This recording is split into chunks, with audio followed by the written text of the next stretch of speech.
Hay hombres que sacuden la arena de sus manos de arena, escupen de su boca la materia de palabras arenosas que huyen. Son los que guardan las puertas, los que odian la arena de su origen. Olvidaron su alma de arena ardiente. Ojos de arena no ven desiertos. Del libro Los tigres devoran poetas por amor, de Alberto Soler. Les damos la bienvenida a un nuevo capítulo de la Biblioteca de Noche. Cae el anochecer sobre los techos del mundo y nos armamos de libros, tacitas y lectura combativa.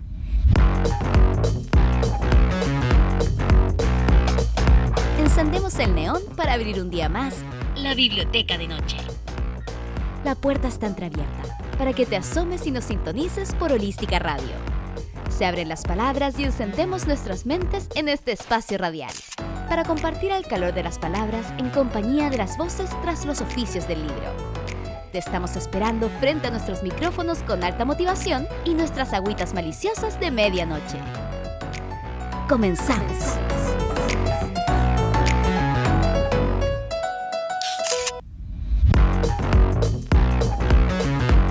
Gracias por acompañarnos nuevamente en la Biblioteca de Noche en este capítulo especial. Tenemos a un invitado internacional que espero puedan disfrutar de lo que conversemos hoy. Este programa está siendo grabado, es un programa especial por lo mismo, pero les recordamos que salimos vía YouTube por el canal de Holística Radio. También tenemos la posibilidad ahora de salir por la radio La Fienche de El Litoral, por el 87.7 FM, así que puede que nos estén escuchando desde ahí, y por supuesto nos van a encontrar como la Biblioteca de Noche en Spotify. Martín, bueno, sin más preámbulo, te pido que lances la cortina para recibir a la persona que nos acompaña hoy.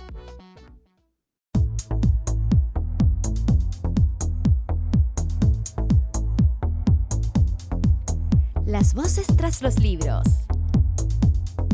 Llegó visita.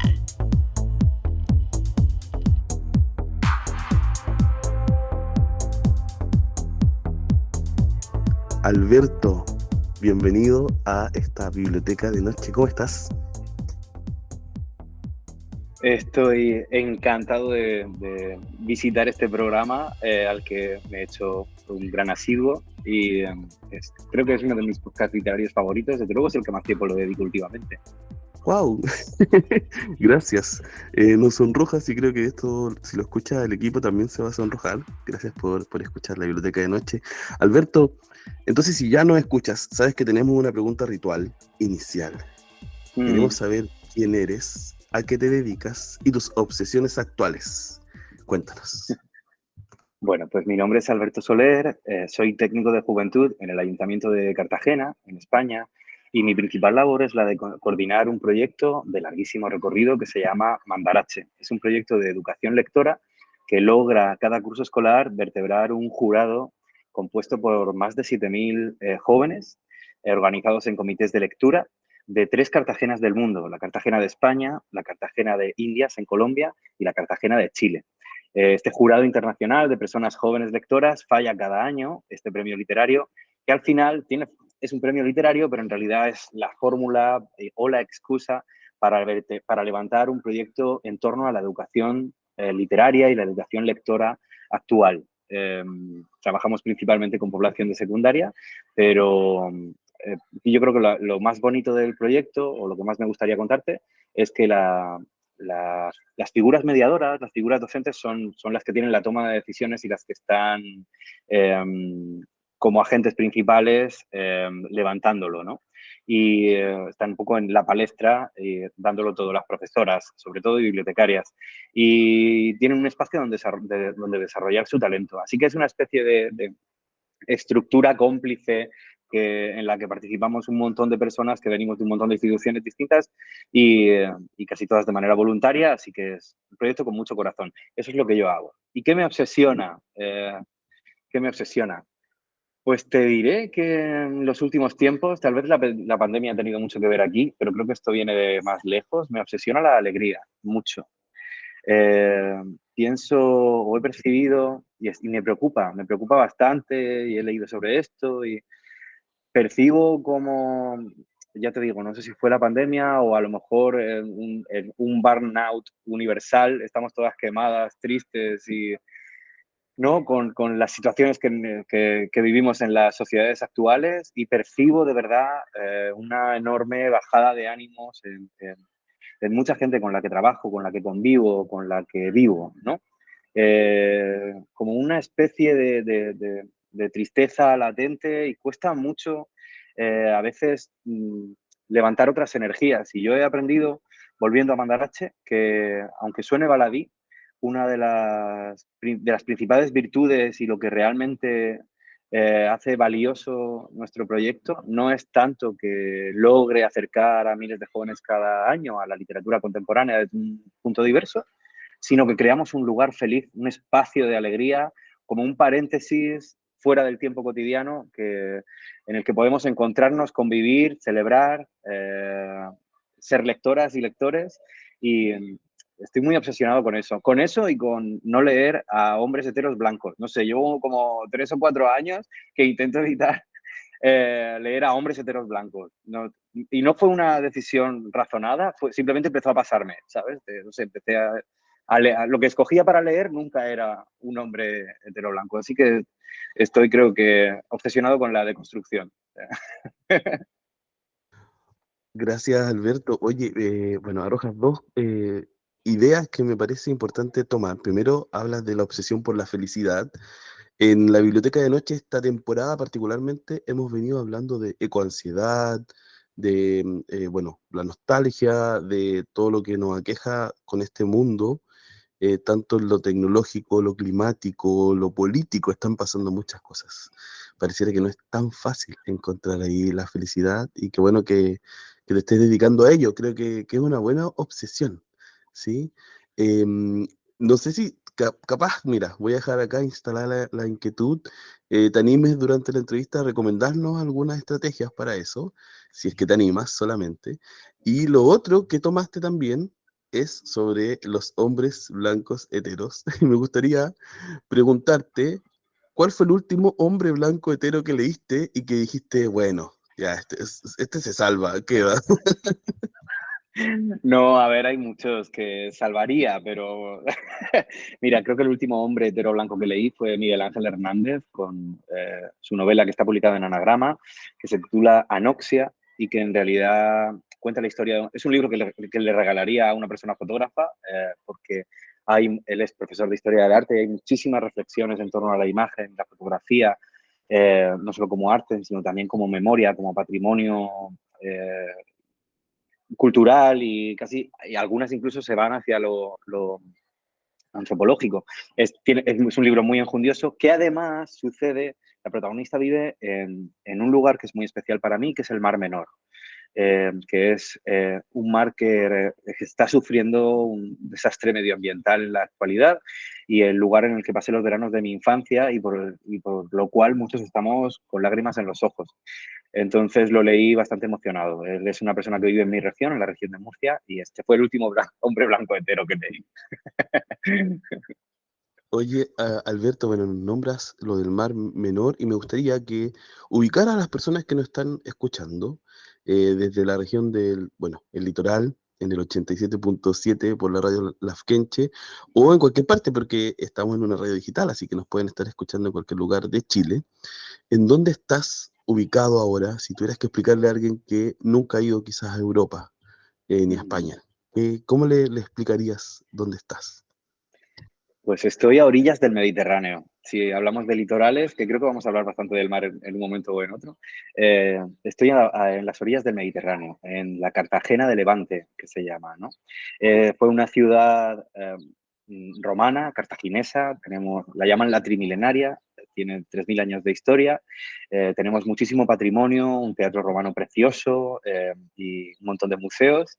Y está en una zona que es el sur de España, el sureste español, un poquito debajo de Alicante, entre Alicante y Andalucía, podríamos decir, ¿no? Tiene una bahía natural muy bonita y, bueno, normalmente cuando hablo de Cartagena, hoy la he tenido que describir, de hecho, en un contexto laboral que siempre suele estar unido a lo cultural o a lo educativo, ¿no? Y algo algo que hay que nombrar si tuviera que describir Cartagena desde ese punto de vista es que está en una región que es verdad que está en Europa y está en España, pero está en una de las regiones que acumula las mayores tasas de abandono escolar temprano del país, ¿no? Desde hace 40 décadas tenemos sí, las mayores tasas de abandono escolar temprano, o sea que eso podría decir mucho del lugar en el que vivo, ¿no? Es un lugar, bueno, es Europa, es España, pero es un lugar que en comparación con otros puntos, pues parte de una desigualdad socioeconómica y sociocultural pues bastante grande, sí. Alberto, bueno, me gusta además que nos cuente eso porque sigue estando todavía permanente esa idea del primer mundo, ¿cierto? Pareciera que allá está todo resuelto y al parecer no es así. No. ¿Qué te pasa con eso, con ese imaginar cuando te encuentras con personas que vienen de afuera, que pareciera que España y Europa es lo más, está todo listo, no hay que hacer nada más que disfrutar de una vida cómoda de primer mundo? Mm. Pues pienso que tienes toda la razón. Pienso también que cualquier comparación pues es odiosa porque vivimos en realidades muy complejas, pero no, efectivamente, en esta región se dan unas enormes tasas de riesgo de pobreza infantil, hay mucha población infantil en riesgo de pobreza, mucha, y otra en pobreza severa. Lo que pasa es que en comparación con otras realidades que se viven en este planeta, pues efectivamente somos privilegiadas, ¿no? Y privilegiados en muchos sentidos, pero sí, de hecho es duro a veces, bueno, eso. También en mi país, por ejemplo, las autonomías, las regiones, las comunidades autónomas tienen delegado mucho poder administrativo. Eso hace que a veces dos regiones de mi país parezcan dos países distintos. Y cuando acumulas tantas, como te decía, tantas décadas de abandono escolar temprano y de un nivel sociocultural y socioeducativo de la población tan bajo, pues bueno, se perpetúan, es una región en la que es fácil que se perpetúen eh, algunas cosas bueno, que se hace difícil cambiar, ¿no? Así que sí, es duro también porque eh, bueno, creo que el concepto de periferia es ya de por sí algo dañino, pero no hay otra manera, yo no sé otra manera de nombrar esto, pero un poco eso, vivir en la periferia bueno, pues tiene muchas contrapartidas. Diré también que tiene sus ventajas, porque yo creo que el proyecto que yo coordino, por ejemplo, Mandarache, ha podido expandirse con muchísima soltura, porque no teníamos ninguna presión de los centros de poder, ¿no? Podíamos hacer, simplemente iban llegando personas, tanto personal técnico como concejales y gobernantes, ¿no? Alcaldes, alcaldesas que confiaban en el proyecto, nos dejaban hacer y lo iban dotando poco a poco de más presupuestos y nadie nos estaba viendo y de repente resulta que el mayor jurado literario del mundo se está organizando desde aquí, ¿no? Desde el sur de España, desde una Cartagena, que es un municipio mediano del sureste español, que no es la zona más rica de España, ya te lo digo, ¿no? Y eso ha podido suceder también con soltura, con naturalidad y de manera muy orgánica, porque estábamos en realidad lejos de los centros de poder de comunicación y de poder en sí, ¿no? Y nadie ha intentado meter mano en algo que estaba creciendo con tanta vigorosidad. Y cuando nos han visto ya éramos gigantes, ya éramos algo muy importante. O sea que tiene sus ventajas y sus desventajas. Oye, Alberto, antes de seguir, porque vamos a llegar al premio Mandarache, por supuesto, pero Sí, quiero preguntarte sobre Alberto antes de Mandarache, que nos cuentes tu trayectoria, un poquito de ti antes de llegar, quién eres Alberto, para que después hablemos de este que nos acompaña ahora. Cuéntanos un poquito de ti, lo que quieras contarnos. claro.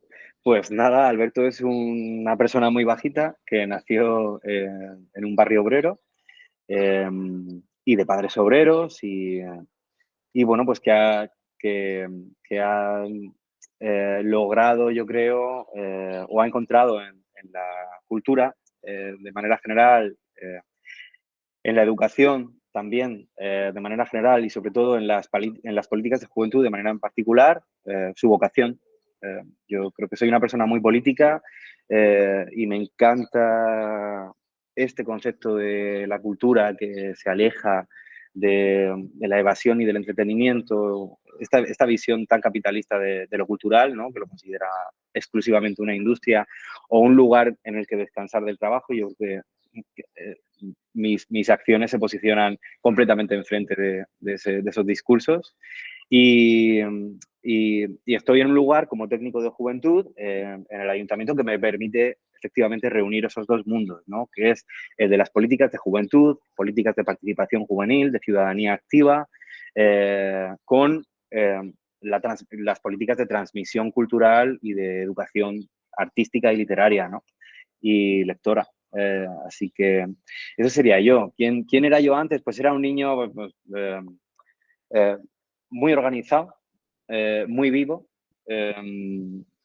al que le encantaba la naturaleza y le encanta el deporte y la música, me encantaba bailar. Eh, sí, sí, sí, sí. Un poco polvorilla, creo que era.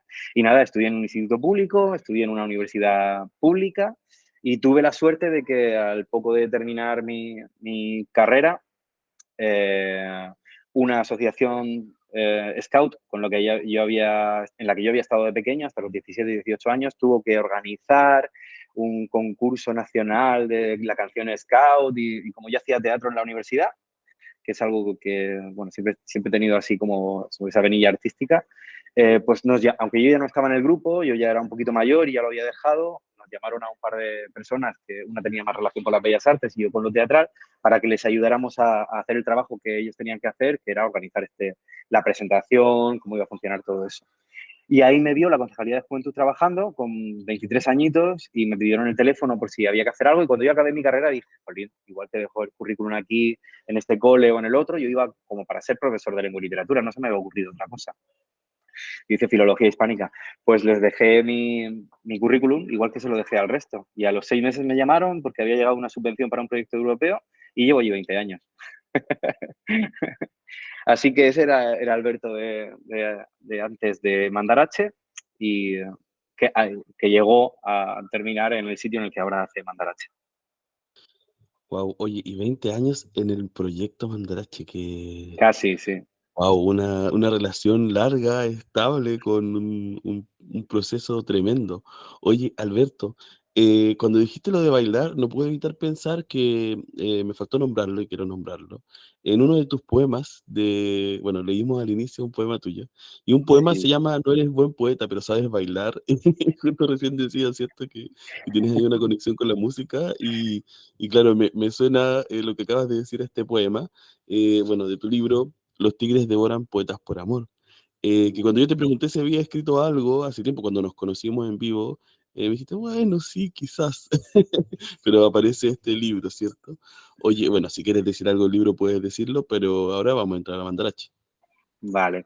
Nada, pues que tú me preguntas o si alguien me pregunta si soy escritor, yo digo que no, porque es la verdad, casi no escribo. Pero siempre he tenido coqueteos con la poesía y, y bueno, y con la escritura. Y pues nada, en un momento determinado, el editor de Balduque, que es un poeta, José Alcaraz, venga, tú seguro que tienes algo escrito y entonces nos lanzamos a hacer Los Tigres, es uno de los mejores recuerdos de mi vida. Presentar Los Tigres me dio momentos muy bonitos. Sí, pero es un poemario muy de juventud, aunque yo lo publiqué mayor, es muy de juventud. Es un poemario muy juguetón, se toma la poesía poco en serio. Pero por eso lo publiqué, porque yo no me considero poeta. ¿Ves? Tú me preguntas, ¿eres poeta o eres escritor? Y yo te digo no, pero por eso publico. No, sí, pero me parece súper bien, creo que es interesante más las reflexiones que arrojas en el poemario. Bueno, vamos a volver a Mandarache ahora, y Venga. me interesa, porque nos contabas un poquito qué es Mandarache, ¿sí?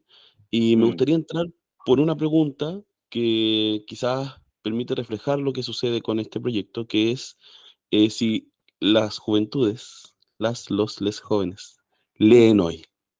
Y cómo Mandarache se relaciona con la idea de la juventud lectora, y qué has encontrado tú en esa relación, ¿cierto? Entre promover, acercar la lectura a la juventud y esta idea tan difundida de que a la juventud no le interesa leer. Sí, pues mi respuesta es un rotundo sí. La juventud es muy lectora. Las personas jóvenes son muy lectoras. De hecho, son las más lectoras. No sé, en Chile no tengo los datos concretos, pero creo que llegué a mirarlos y recuerdo que si es como en el resto del mundo desarrollado, pues sucederá igual. La gente Sócrates tiene la sensación de que la juventud mal, los jóvenes mal, no respetan a sus padres, no, bueno, es famosa esta cita, ¿no? Del filósofo griego, creo que era él, no estoy seguro, pero la juventud siempre se va a acabar el mundo, la juventud peor, los jóvenes no están educados, no les interesa nada, ¿no? Y esto es así desde hace 3.000, 4.000, 5.000 años, ¿no? Y pervive esa visión de la juventud también en los hábitos lectores. Y de hecho, ¿qué hacemos para que los jóvenes lean? Además, lo voy a decir en masculino, ¿no? Como suelen decir como se suelen oír estos discursos. ¿Qué hacemos para que los jóvenes lean? Los jóvenes no leen. ¿Qué hacemos para los jóvenes? Están enganchados a las pantallas y no leen. Bueno, pues a lo mejor sí que hay una base de verdad en que se está fallando en la comprensión lectora. No lo diría de las personas jóvenes, ahora te cuento un dato. Pero lo que nos dicen realmente los datos de hábitos lectores, las encuestas del Ministerio de Cultura en España, lo que nos dicen es que si alguien levanta las estadísticas de hábitos lectores en este país son las personas jóvenes, en concreto las mujeres jóvenes. De hecho, cuando aprendemos a leer, esto lo cuenta súper bien José Antonio Marina y María de la Valgo me lo cuentan muy bien en un libro que se llama La magia de leer, que es un libro que tiene ya un par de décadas, pero que toca algunos puntos muy bien tocados.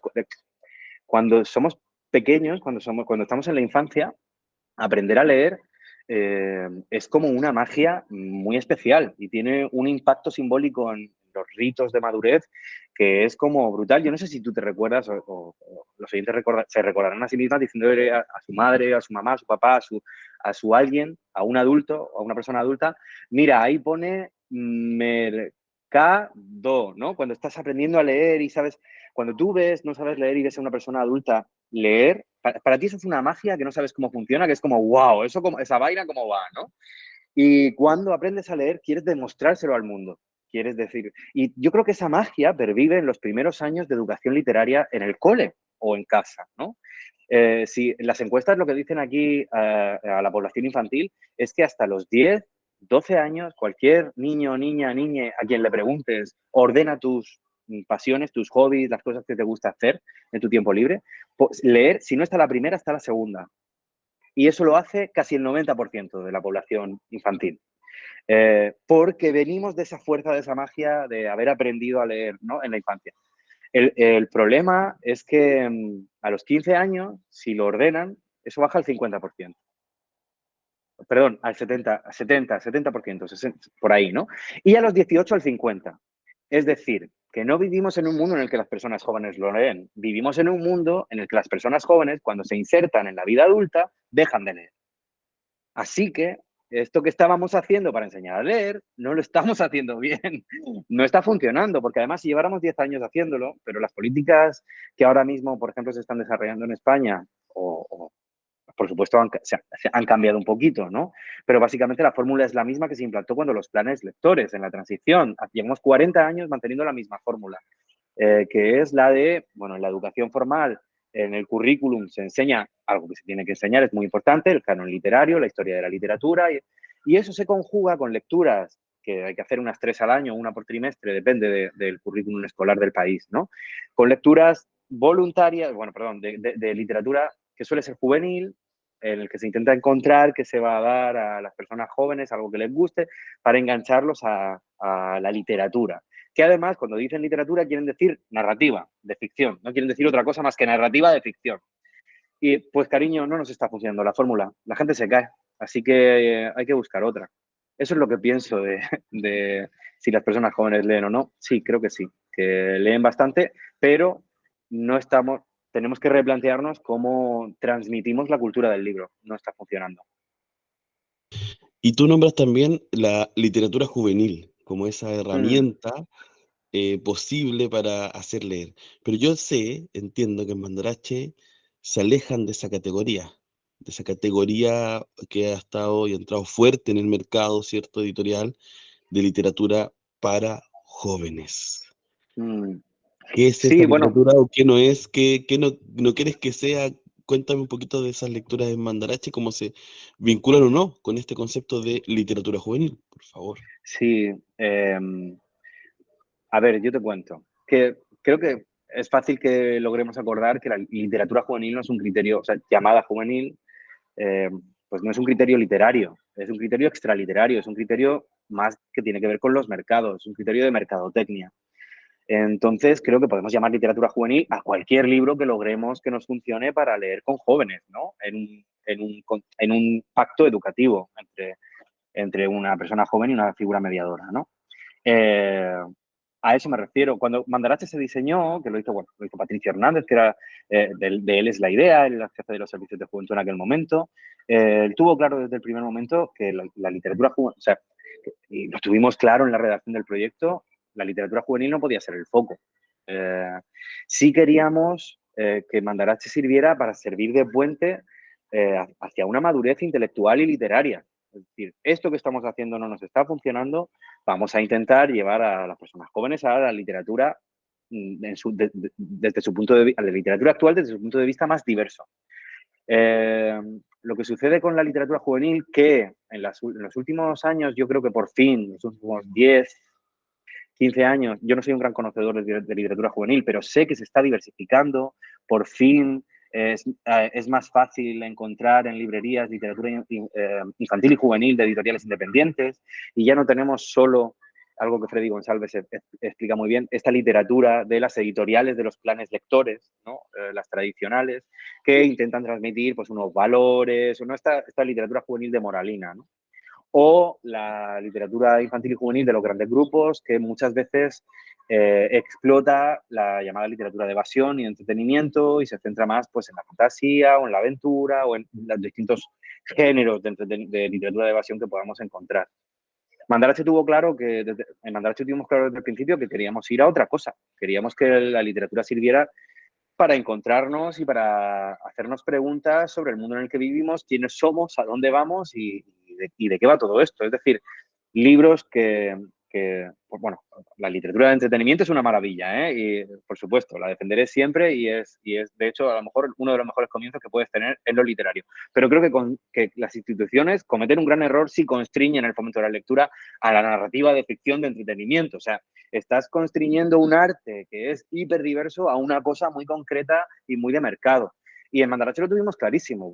Los libros que pensamos que son buenos son los libros que nos enseñan algo especial del arte literario hoy. El arte que más comprometido a lo mejor, o el más sofisticado, o si nos centramos en el más comprometido, pues para nosotros un buen libro no es un libro que da buenas respuestas, sino un libro que genera buenas preguntas. Un libro al que ir a deconstruirnos, al que hacernos preguntas, en el que encontrarnos, en el que volcar nuestras experiencias y conocer otredades. Creo que eso es un poco la vocación del proyecto Mandarache y así se relaciona con lo juvenil. Entonces, lo juvenil lo usamos, por supuesto, lo insertamos, lo barajamos, igual que usamos la poesía contemporánea, la novela gráfica, la ilustración, el teatro, o sea, el teatro, la literatura dramática, la no ficción. Y yo creo que las personas jóvenes, al menos es lo que hemos percibido, agradecen mucho esa no condescendencia, ese leer libros que no son marcadamente para jóvenes, sino que los tratemos con inteligencia, porque yo creo que a partir de 15 y 16 años, cualquier persona es capaz de levantar cualquier propuesta literaria siempre que esté acompañada por una figura mediadora y educadora y tenga unas claves para hacerla funcionar, ¿no? Todas hemos tenido que aprender a leer en un momento determinado. Y en ese sentido, yo creo que lo que Mandarache intenta hacer es crear una estructura en la que eso suceda, ¿no? Que puedas crecer como lector y leer cosas que en realidad pueden llegar a ser un esfuerzo o un reto, pues sería mejor esa palabra, y lo consigues hacer porque no lo haces solo, porque estás leyendo con otras personas y estás viendo cómo esas personas levantan esa lectura y te están devolviendo algo que tú no habías sabido levantar, ¿no? En esa lectura. Y así es como aprendes a leer, creo yo, ¿no? Yo creo que las personas hiperinteligentes y autodidactas son muy pocas. Las demás, las normales o las estándar, las que tenemos una inteligencia media, aprendemos a leer leyendo con otras personas. Aprendiendo cómo leen otras personas es como aprendo a leer yo. Bueno, me parece tan interesante lo que dices porque creo que también en la literatura juvenil a veces esta categoría que a veces se cierra sobre la juventud, ¿cierto? Les viene a contar de una u otra forma qué es lo que pueden leer, o es lo que les corresponde, lo que les alcanza. Y hay tanta literatura que quizás se pierden porque pareciera que es lo que solo lograrán comprender. Yo que hago clubes de lectura para personas adultas, pasa mucho eso, que llega alguien que salió del colegio, no leía hace mucho, le gustaba leer, pero sentía que no era capaz de volver a hacerlo sola, autónomamente, y se suscribe a un grupo para leer con otras personas también, como tú bien lo decías recién. Y creo que eso es una clave. Mira, de Mandarache tiene, tú dijiste en un momento, tiene una relación con otras Cartagenas. Y ahora espero y seguro está escuchando algunas personas por la radio Lafkenche que sale en Cartagena, entonces acá en Chile. Eh, ¿Cómo ha sido la experiencia de vincularte con países como Chile y Colombia a través del proyecto? ¿Qué ha sucedido? ¿Qué ideas acontecen? ¿Qué te ha provocado también en las reflexiones iniciales? Que fue como, bueno, acerquémonos a estos países y luego la realidad de eso. ¿Cómo ha resultado? ¿Cómo te has sentido con ese encuentro? Bueno, pues es cierto que hay un choque cultural, ¿no? A veces en algunos casos, porque, eh, fíjate, vivimos realidades muy distintas. Aún así, eh, yo, si pienso en Vicente Huidobro, si pienso en García Márquez, si pienso en Yoconda Belli, si pienso en autoras y autores latinoamericanos, yo los siento como míos, ¿no?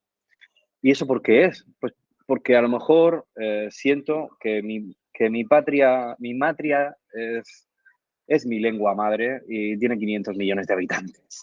Y creo que el español es un paraguas precioso y diversísimo, ¿no? Qué suerte pertenecer a una lengua que hablan 500 millones de personas más en este planeta.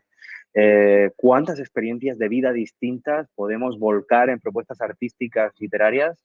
¿Y cuánto podemos crecer todas y aprender sobre lo que es vivir en este mundo a través de esas propuestas, ¿no? A mí eso me parece algo a explotar. Constreñirte a las literaturas de las fronteras de los países me parece que es jugar desde el punto de vista institucional, educador, de coordinador de un proyecto, jugar muy mal papel para el futuro de nuestras letras, ¿no? Estamos perdiendo una oportunidad si no nos diversificamos, si no crecemos, si no rompemos, si no escuchamos, leemos otros españoles, ¿no? Hay que leer propuestas en otro español y salir de esas propuestas literarias estandarizadas, ¿no? Creo que Marta Sanz, que es una escritora a la que admiro mucho, lo llama estilos literarios gentrificados, literatura de marca blanca, la llama, ¿no? Esta literatura que parece que se escribe en un estilo que no está anclado a ningún territorio, es como una especie de español estandarizado, frío, aséptico, y no tienes ni idea de si el libro que estás leyendo y que acabas de abrir es el mismo que acabas de cerrar anteriormente o es el próximo, porque en cuanto a sus estilos literarios casi no se diferencian. Y a mí no me interesa nada eso, no me interesa nada eso. Por eso yo creo que utilizando esta metáfora de las Cartagenas del mundo, que para quien no sea de una Cartagena es probable que no lo sepa, eh, las que somos de la Cartagena de Levante, de Cartagonova, lo tenemos muy presente. Ahí, Cartagena es un topónimo que, bueno, por la conquista y por el colonialismo ha corrido a lo largo de todo el mundo, ¿no?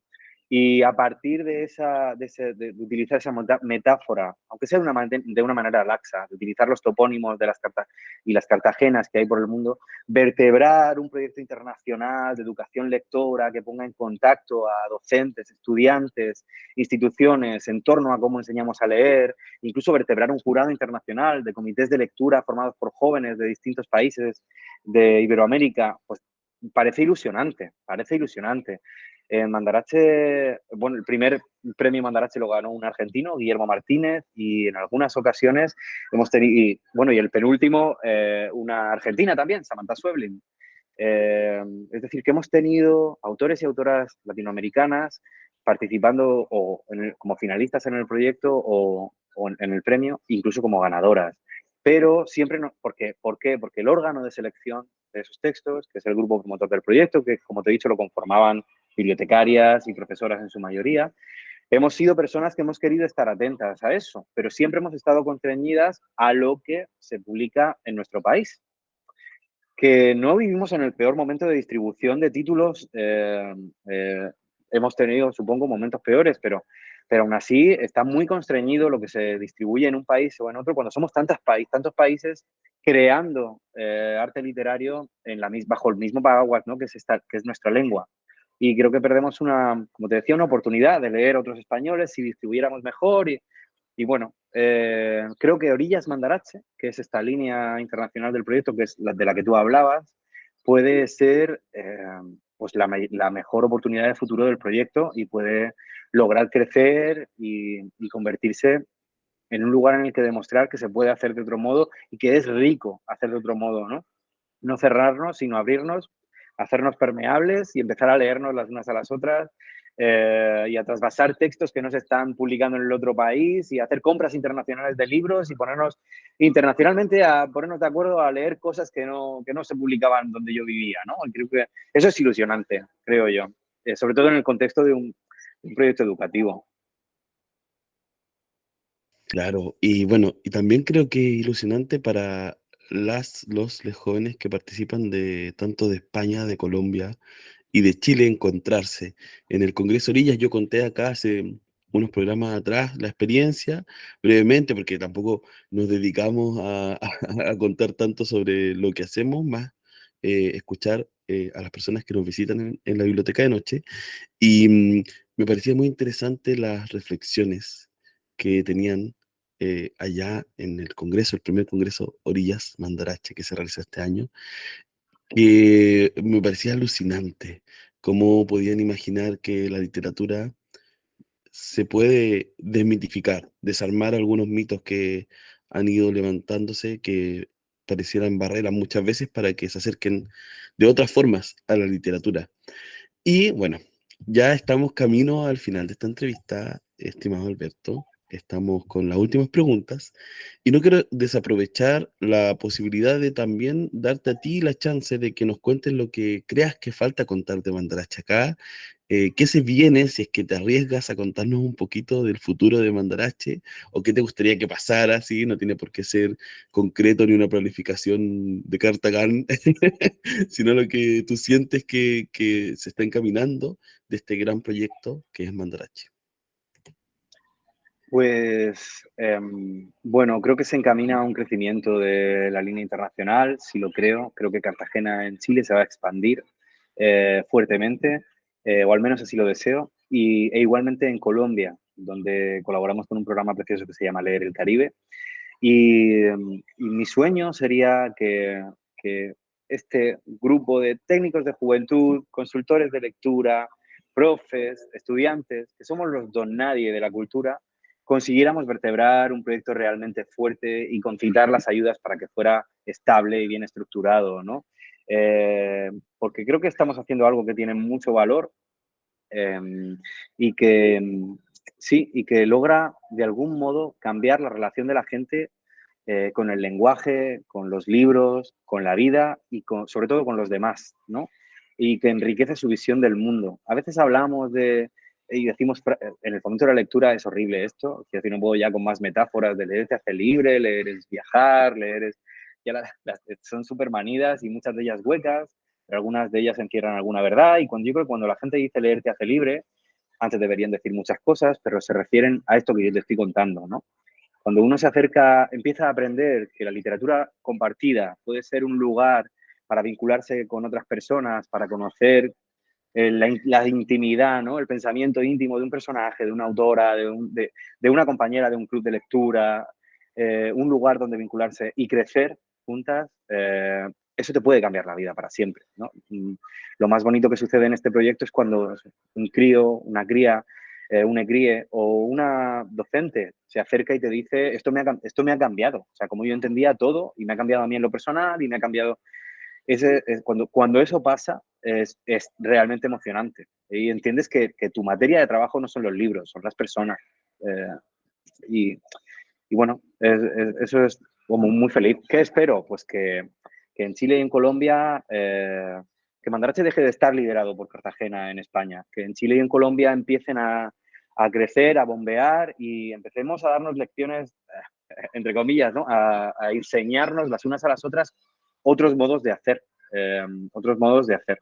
Así que ojalá en un futuro próximo consigamos las ayudas para que esto pase y bueno, y veamos a dónde nos lleva este sueño, este barco, hacia dónde nos navega, ¿no? A ver. Claro, porque bueno, sin duda hablamos de orillas, hablamos mares distintos, que fue bonito también ese encuentro de reconocernos como en espacios, territorios distintos, pero quizás muy iguales, con una diversidad tremenda. Alberto, me quedan dos preguntas. Una que me parece que viene rondándonos hace varios capítulos en la biblioteca de noche. Es una preocupación de esta biblioteca. ¿Qué es lo que está sucediendo? Y yo creo que es el reflejo y ejemplo de lo que puede suceder o también está sucediendo en otros países, pero sí, sin duda los medios amplifican algunas realidades. ¿Qué es lo que sucede en Estados Unidos con la prohibición de libros? ¿Sí? No sé si tú estás enterado, ¿cierto?, de que hay más de 2.700 libros prohibidos en varios estados, que de esos el 40% tiene que ver con orientaciones sexuales y un 20-30 tiene que ver con libros que hablan sobre raza, racialización y reflexiones al respecto. Y tú que lideras un proyecto que mira al mundo, sin duda ahora mira a tres países, pero inevitablemente mira al mundo, me gustaría saber si sientes que eso puede influir, está influyendo, qué diálogos te aparecen desde España, que también sabemos que tiene algunos referentes que podrían incluso ser, dialogar con estas malas prácticas de censura que existen en Estados Unidos. Pues uno ve lo que está sucediendo allí y se asusta bastante. Además, con el coqueteo que está teniendo mi país en los últimos años, con la ultraderecha más aún, ¿no? Eh, a mí es que la gente fanática me da muchísimo miedo. Mucho, mucho miedo, ¿no? Y sobre todo la gente que intenta, no sé, ocultar otros modos, hacerse, no sé. Eh, me parece horrible, pero disfruto mucho de las respuestas que se le dan a todo eso, ¿no? La ALA, por ejemplo, difunde un montón las listas de banned books, ¿no? De los libros baneados, los libros censurados. Y una vez le escuché a la escritora Clara Obligado decir que la mejor manera de promover la lectura es prohibirla. Y creo que a veces, a veces, bueno, pues sin que ellos lo quieran, sí voy a hablar en masculino de ellos, porque, en fin, eh, pueden provocar el efecto contrario. Mira, en Mandarache sucedió hace unos años que en un colegio católico concertado, un libro que era, bueno, no te voy a decir cuál era, que era finalista del Mandarache, aparecían los personajes, estudiaban en un colegio que era de esa misma escuela, ¿no? de católica, en otra provincia, en otra región y en otro. Y los protagonistas eran un grupo de jóvenes, pues de barrio obrero, y decían un montón de tacos y dibujaban penes en las puertas de los baños y tampoco hacían nada más, pues se fumaban un porro, en fin, poco más, ¿no? Pero fíjate, el profesorado, con que yo estoy a tope por por no ser personal funcionario y por miedo a la pérdida de sus trabajos, decidieron que mejor ese libro lo quitaban ¿no? Mejor no se lo daban al alumnado porque no hubiera problemas. Pues el alumnado terminó leyendo hasta en los recreos. Claro, buscando ese libro por todos sitios, pidiéndoselo a la prima que estaba en otro instituto, consiguieron un poco el efecto contrario, crear un hype sobre el libro. Pues si me están prohibiendo leerlo, es que ese libro hay que leerlo, claramente, ¿no? Bueno, aún así asusta, ¿no? Una experiencia excepcional y no quita el miedo a que, pues que de repente llegue alguien a un gobierno y empiece a tocar desde lo estructural, a censurar y a quitar, en fin. ¿Qué te voy a decir? Mucho miedo. No puedo decirte mucho más, pero también te diré que van a encontrar a mucha gente resistiendo, porque tal vez ahora vivimos en un mundo muy polarizado, ¿no? En el sentido de que, bueno, No lo sé, no sé si vivimos en un mundo muy polarizado o no, pero tengo claro que igual que ellas se han radicalizado, algunas nos hemos hecho muy fuertes y les va a costar, van a encontrar resistencia, seguro. Seamos creativas en esa resistencia y seamos también Sí, responsables con lo que votamos para que no pase, ¿vale? exacto. Oye, qué tremenda frase además que dijiste recién. Como ellos se han radicalizado, algunos, nos hemos hecho más fuertes. Y eso es tan real y es tan bonito sentir que es así que, sin duda, dentro de todos los avatares que tiene trabajar en el mundo de la lectura, eh, es inacabable la necesidad de resistencia frente a muchas cosas, ¿cierto? No es la primera barrera, seguro no será la última, pero también eso hace que la lectura tenga una complicidad que se le dota a esto, ¿cierto? Lo que tú decías, ese libro prohibido, que todos se lanzan a leerlo. Bueno, en Estados Unidos están haciendo clubes de lectura, jóvenes leyendo esos libros que están prohibidos, o sea, hay ahí un trabajo interesante. Afecta, me acuerdo de Mónica Ramón Ramos, que entrevistamos, Ramón Ríos, perdón, que entrevistamos hace unos capítulos, que ella es docente en Estados Unidos, y decía, bueno, hay libros que ya no puedo tener en la bibliografía. Esperemos que eso no suceda, defendamos y sigamos fortaleciéndonos en conjunto. Alberto, ahora sí, ya te dejo la última pregunta. Luego te voy a invitar a recomendar un par de libros, los que tú quieras, pero me gustaría, en realidad más que pregunta, es darte el espacio, aunque parece que ya lo dijiste, pero si quieres animarte a proclamar algo, a dejar algún mensaje, algún manifiesto, lo que sea una crítica, una sugerencia al mundo, a quien escuche, ¿cierto? Este programa. Lo que quieras decir, un desahogo, lo que te nazca ahora, el micrófono es tuyo para decirlo. Pero si soy un pesado, Seba, era unas respuestas larguísimas. Me he comido la entrevista en 3 preguntas, porque como no me callo, no paro de soltar arengas. ¿Qué diría? Pues he dicho ya un montón de cosas. Si tuviera que dar un último mensaje al mundo, hermanas, ¿qué diría? Pues que no sé, un par de cosas. Que no seamos condescendientes con las personas jóvenes, que miremos, sobre todo para aquellas personas que escuchen este programa y que tengan cierta responsabilidad educativa, como por ejemplo una bibliotecaria, que yo la veo una figura educadora, no sé si ellas se ven o no, yo las veo como figuras educadoras, o sobre todo las profesoras y el profesorado, ¿no? Eh, bueno, que cuando vayan a seleccionar un texto para jóvenes o una actividad para jóvenes, piensen si lo están haciendo para las personas jóvenes que tienen delante, si realmente las conocen y conocen sus intereses, sus talentos y sus historias, o si lo están haciendo bajo el juicio de jóvenes que ellas han aprendido que es un joven o que son los jóvenes, que les gustan los jóvenes y que han un poco interiorizado desde lo estructural, los medios de comunicación, porque al final, y vuelvo a una palabra que me parece fundamental de las últimas frases que hemos estado comentando, esto va de vínculos, de conocernos y, a nosotras mismas con otros, ¿no? A través de los libros. Así que eso diría, fíjate en que esto va de vínculos, que te importen las personas que tienes delante, confía en la inteligencia de las personas jóvenes que tienes delante y no tengas miedo a darle propuestas que puedas ver un tanto retadoras. Y sobre todo cuando elabores una propuesta, tanto de libro como de actividad, piensa en si se ajusta, si conoces a quien tienes delante, ¿no? Y si se ajusta a esa persona, a esas personas que tienes delante, a esas personas jóvenes que tienes delante. Y no pienses en, a los jóvenes les gusta el rap o a los jóvenes les gusta... No, no hagas eso, no hagas eso. Eso es lo que diría para cerrar. Gracias, Alberto, por esas palabras, por esa invitación, ¿cierto?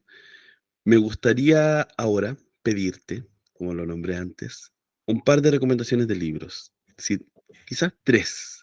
¿Qué estás leyendo? ¿Qué fue lo último que te provocó algo? Mira, tú elige ahí el hilo de, de estas recomendaciones. Vale. ¿Cómo se van a vincular o no? Da lo mismo. Puede ser algo que leíste hace, no sé, 20 años atrás y ahora quieres recomendarlo. No hay una exigencia de novedad ni nada al respecto. Dale. Perfecto. Pues voy a nombrar a tres mujeres. Creo que el libro que uno de los que más me ha conmovido este año ha sido el de una autora ecuatoriana, Juliana Ortiz, Fiebre de Carnaval. Es una novela de iniciación con un personaje femenino, infantil, en la pubertad, ¿no? Ese lugar eh, incógnito entre la infancia y la adolescencia y la juventud, que me ha parecido muy fuerte y ha sido un trayazo. Creo que está escrito con una belleza increíble y me rompió un poco leer. Esa novela me afectó incluso en lo sensible. Me dio calor, me hizo querer bailar, me hizo llorar, me dio hambre, me agobió y me dio dolor de estómago, me dio de todo.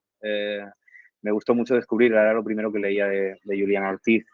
Tengo que nombrar una autora chilena que de las últimas, mis descubrimientos de este año ha sido para mí, bueno, brutal. Es un libro que creo que se publicó en Chile en 2012, 2013, pero en España se ha editado este año y es Space Invaders de Nona Fernández, que para mí descubrir a Nona Fernández ha sido un trayazo. Creo que este acercamiento a la dictadura de Pinochet hecho desde una periferia, ¿no? de Santiago y, o sea, ese acercamiento a través de un grupo de jóvenes en un centro de enseñanza y hecho desde un lugar tan onírico, un lugar en el que ni los personajes saben si están soñando o no, ni la persona que lee el libro sabe si están soñando o no, si lo que estás leyendo es sueño, es realidad, o sea, estructura tantos planos de ficción y de sueño y de realidad en esa novelita tan corta y lo hace de una manera tan magistral y ligera, en realidad,